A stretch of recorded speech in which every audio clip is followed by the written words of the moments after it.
सकते हैं, गांव से कोई पलायन नहीं होगा और शहर भी दुनिया में सबसे सुविधापूर्ण शहर बन सकते हैं, स्मार्ट सिटी बन सकते हैं। ये सिद्ध किया।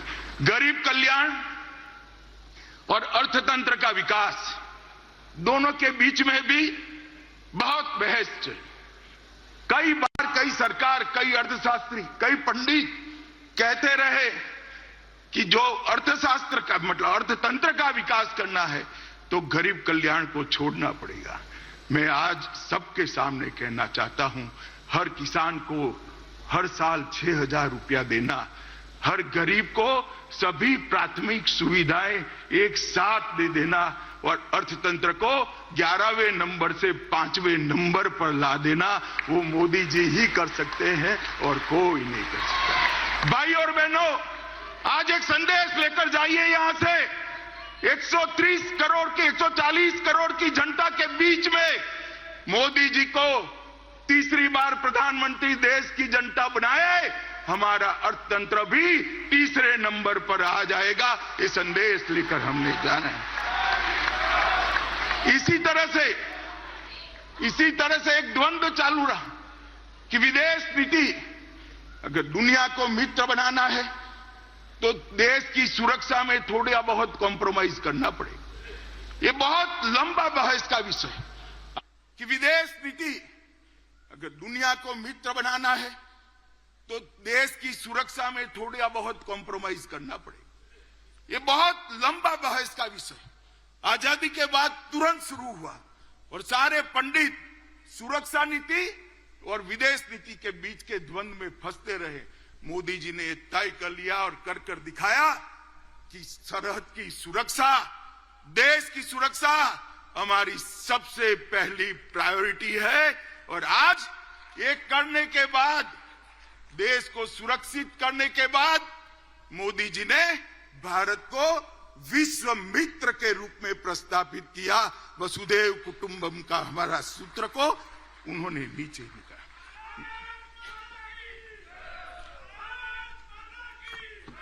मित्रों, इंडी अलायंस और कांग्रेस पार्टी, इसकी देन कि इस देश के लोकतंत्र की स्पिरिट को खत्म कर दिया। देश के लोकतंत्र को भ्रष्टाचार, परिवारवाद, तुष्टीकरण और जातिवाद से कलर्ड कर दिया। कभी भी स्वतंत्र रूप से जनमत उभर कर न आए, इस प्रकार की लोकतांत्रिक व्यवस्था करने में परिवारवादी पार्टियां लगी रही। मोदी जी ने 10 ही साल में भ्रष्टाचार, परिवारवाद, तुष्टीकरण और जातिवाद को समाप्त कर विकास की राजनीति को मध्य बिंदु में लाया, जिसको देश की जनता ने स्वीकारा। मित्रों, मैं आज आप सबके माध्यम से करोड़ों भारतीय जनता पार्टी के कार्यकर्ताओं को कहने आया, अगला चुनाव 2 खेमे पड़े हुए महाभारत के युद्ध में जैसे पांडव और कौरव के खेमे पड़े थे, इसी तरह चुनाव के पहले 2 खेमे पड़े हैं। एक खेमा है मोदी जी के नेतृत्व में, बीजेपी के नेतृत्व में एनडीए का गठबंधन, और दूसरा है कांग्रेस के नेतृत्व में सारी परिवारवादी पार्टियों का इंडी अलायंस। देश को ये दोनों में से एक को चुनना है। इंडी गठबंधन एक घमंडिया गठबंधन, भ्रष्टाचार, परिवारवाद और तुष्टीकरण की राजनीति का पोषक, और भाजपा और एनडीए का गठबंधन राष्ट्र प्रथम के सिद्धांत पर चलने वाला गठबंधन है। देश की जनता को तय करना है ये परिवारवाद है। देश की जनता को तय करना है ये परिवारवाद।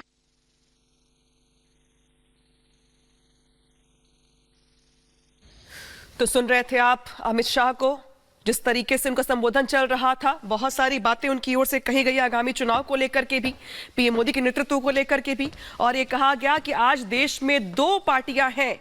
देश की जनता को ये तय करना है, क्योंकि एक पार्टी ऐसी जिसने परिवारवाद को बढ़ावा दिया, जातिवाद को बढ़ावा दिया, और एक पार्टी ऐसी है जो पीएम मोदी के नेतृत्व में जिस तरीके से देश की जनता के लिए काम कर रही है, सुरक्षा नीति, विदेश नीति दोनों पहले से बेहतर हुई है, मजबूत हुई है। ये अमित शाह की ओर से कहा गया और ये भी कहा गया कि मोदी का विजन, मोदी की गारंटी, इस पे देश की जनता ने भरोसा किया है।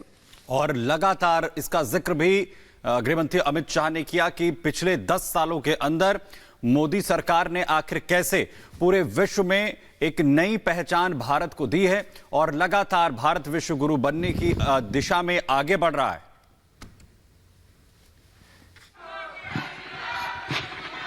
मेरे साथ बोलिए, भारत माता की, भारत माता की। मंच पर उपस्थित हम सब के प्रिय नेता और देश के और दुनिया के सबसे अधिक लोकप्रिय नेता आदरणीय मोदी जी,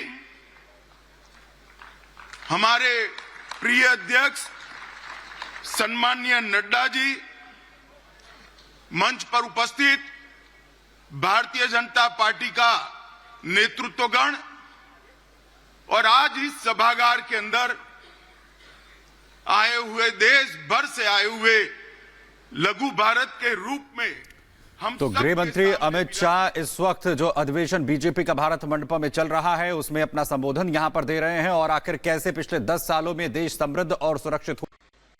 70 साल तक जो सारी अभाव था, वो अभाव को एक ही 10 साल में समाप्त करने का काम हमारे प्रिय नेता नरेंद्र मोदी जी ने किया है। आज ये 60 करोड़ लोग अपने आप को देश के लोकतंत्र से जुड़ा हुआ पाते हैं। आज ये 60 करोड़ लोग हमारे संविधान की सार्थकता को महसूस कर रहे हैं। 10 साल में इतना बड़ा परिवर्तन आया है। दलित, आदिवासी और पिछड़ा समाज, उसको वोट बैंक के नाते एक कांग्रेस और इंडिया अलायंस वालों ने उपयोग तो बहुत किया, पहली बार उनको सम्मान और हिस्सेदारी देने का काम दुनिया ने महसूस किया। दुनिया में भारत के लोग कहीं पर भी जाते हैं, कहीं पर भी दुनिया में आप चले जाओ, पूछेंगे मोदी के भारत से आते हो ना। ये पहचान दुनिया में, विश्व में खड़ी करने का काम हमारे नेता नरेंद्र मोदी जी ने किया है। और मैं आज बताना चाहता हूं मित्रों आपको कि 140 करोड़ की जनता ने पहली बार का काम हमारे नेता नरेंद्र मोदी जी ने किया है। और मैं आज बताना चाहता हूं मित्रों आपको कि 140 करोड़ की जनता ने पहली बार महान भारत का स्वप्न देखने का साहस नरेंद्र मोदी जी ने दिया है। न केवल महान भारत का स्वप्न देने का साहस, उस स्वप्न को सिद्धि में परिवर्तित करने के लिए सामूहिक पुरुषार्थ करने का मन भी नरेंद्र मोदी ने बनाया है। और पूरे देश के सामने एक लक्ष्य रखा कि 2047 में भारत पूर्ण विकसित भारत